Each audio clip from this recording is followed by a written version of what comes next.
Hello mga idol, yan o. Ika nga sa mga kasabihan, nasa awa daw, nasa Diyos daw ang awa. Hoy! Nasa Diyos ang awa, oo, nasa Diyos ang awa. Pero gagawa ka.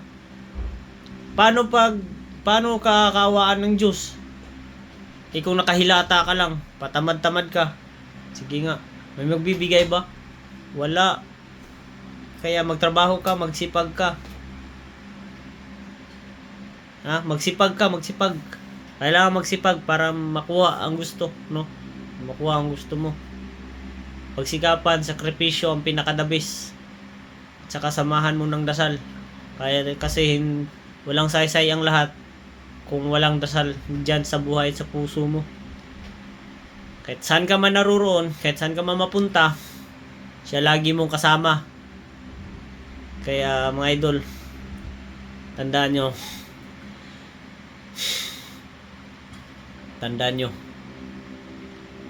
kahit anong problema na dadanasin nyo, huwag natin kakalimutan ang may likha, dahil siyang nakakaalam ng bukas natin. Hindi tayo ang may hawak, siya mismo ang may hawak. May sariling pa tayo tulad ni Idol Ruby. You know?